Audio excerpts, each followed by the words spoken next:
Superfly Tatralandia Indoor Skydiving. Takto znie oficiálny názov jedinečnej atrakcie, aerodynamického tunela, jediného svojho druhu na Slovensku. V polovici letných prázdnin oslávil tento simulátor voľného pádu svoje prvé narodeniny.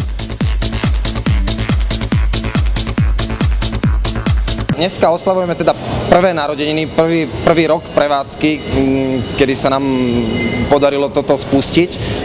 A pripravili sme program ako deň otvorených dverí, čiže ľudia majú možnosť si to vyskúšať zadarmo, aby aj keď nemajú takú možnosť si to inokedy vyskúšať, tak práve teraz nech si pocíte na vlastnej koži, že čo to je lietať vo vzduchu.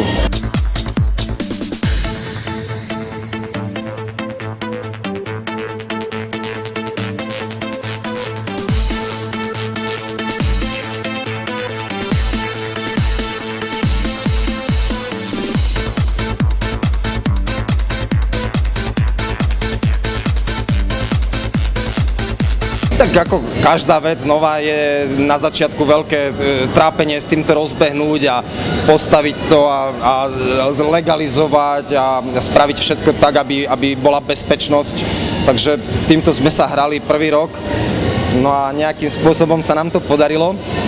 No a chceli sme spraviť samozrejme aj atrakciu pre deti, ktorá sa podarila. Lietajú maličké deti od 3 rokov až po 99 rokov.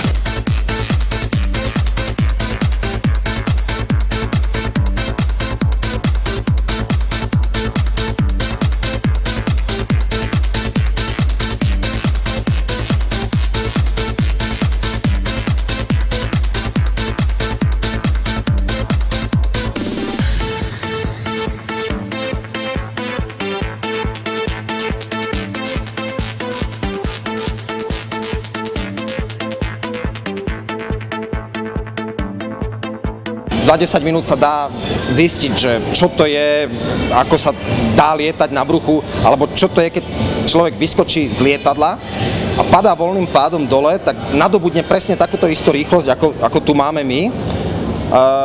Ale robiť potom nejaké triky, formácie, akrobáciu, to trvá dlho. To trvá, nechcem povedať roky, ale určite sú to hodiny strávené v tomto tuneli.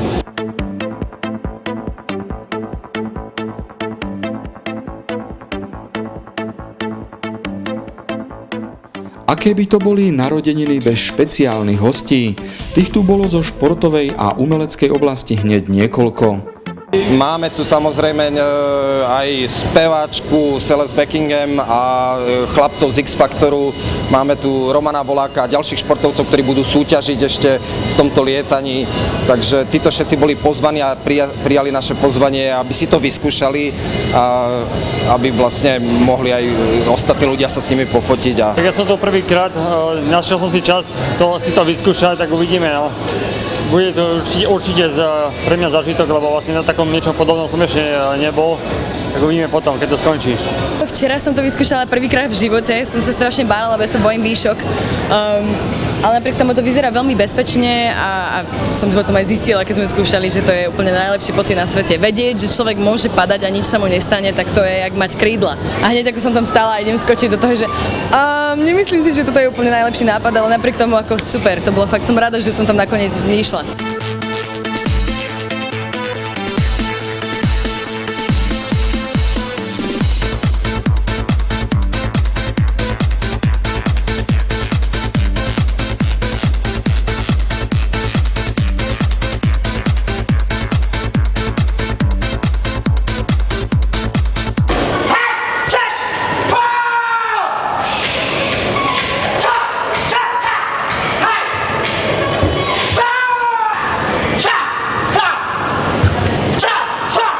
Ja veľmi nefandím tým adrenalinovým športom, fakt, ja si dávam veľký pozor na zdravie a tak, takže idem to vyskúšať, za chvíľku sa prezlečiem, idem zalietať a som zvedavý, či ma to chytí alebo nie a vlastne ja som taký talent len možno na karate a kickbox, takže toto neviem, či mi pôjde, uvidíme.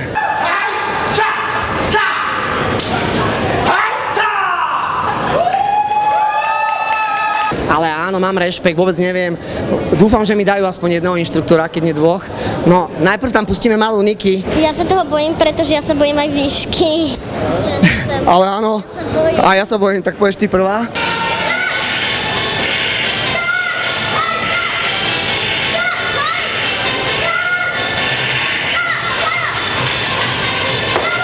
Tak ja som Niky, som z Bratislavy a mám 9 rokov.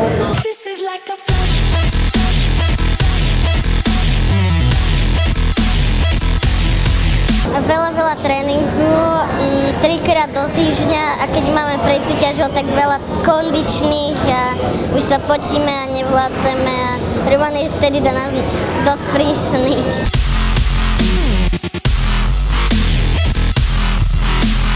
Ja som zatiaľ len 2-krát trénovala, pred týždňom na exhibícii aj teraz. A tak ja som bola na 2 táboroch a nemám taký plán moc trénovať zase v lete.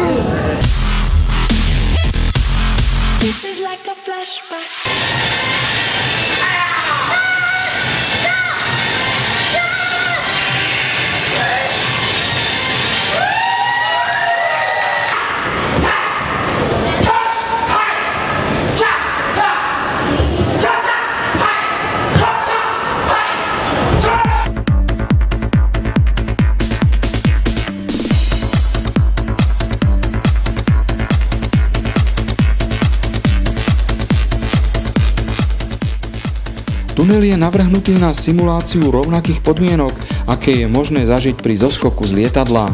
Presklená letová komora je vysoká 14 metrov a široká 4,3 metra. Masívne motory, porovnateľné s motormi z dopravného lietadla, dokážu v tuneli vytvoriť rýchlosť prúdenia vzduchu až do 290 km za hodinu. Zariadenie slúži všetkým, ktorí si chcú vyskúšať, aké je to lietať, no aj všetkým profi skydiverom a nadšencom lietajúceho športu, ktorí chcú zdokonalovať svoje schopnosti. Tak hor sa na Liptov, priatelia.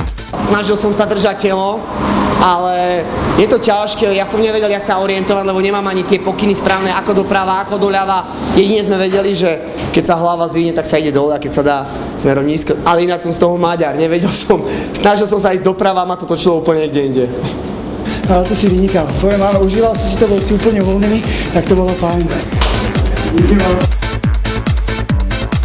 Celé toto zariadenie je dokonalá technologická vec, kde 4 obrovské ventilátory fúkajú vzduch smerom dole a on v slučke rotuje zasa smerom hore cez ten sklenený válec, kde sa urýchli ten vzduch až do rýchlosti 270 km za hodinu. Je to postavené v Mikuláši a na Slovensku by som povedal, už sa asi neuplatí druhý tento tunel z biznis hľadiska postaviť, takže sa chceme rozširovať ďalej.